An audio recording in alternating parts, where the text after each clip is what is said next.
So Trump got elected. So it's going to be really interesting to see um, how this is going to play out.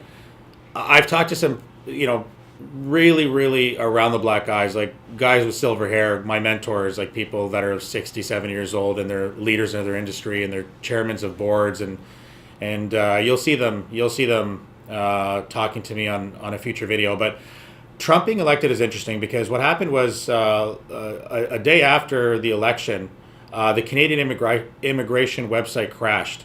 So that indicates to me that there's a lot of Americans trying to get into Canada. Already, property values are skyrocketing. Houses, especially, people have purchased homes in reasonably good areas for 700,000. They're now worth over $1 million. So seeing someone buy something for six and selling it for 850 or 950 within 8 months to a year is completely normal.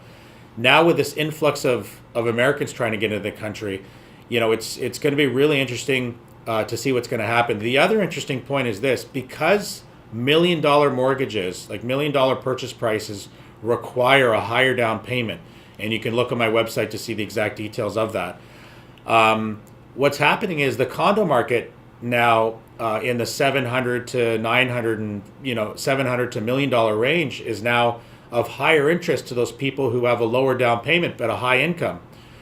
So it's interesting. Now I've also heard, like I've heard different things from different people. I've also heard that there's going to be a mild softening of the housing market because it's just too hot, and anytime it's just too hot, there has to be a softening. Now, a softening doesn't mean a drop; it might just plateau.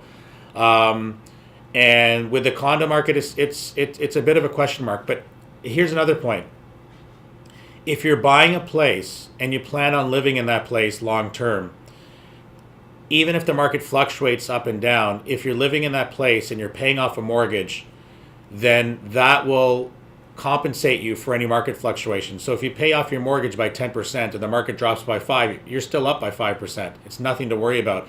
And another thing to think about: if you put $10,000 down on a $100,000 property, let's just use simple numbers. If you make $10,000 on that $100,000 property, most people would say that, oh, I made 10% of my investment. No, you didn't. You only put $10,000 down. You made $10,000. You doubled your money.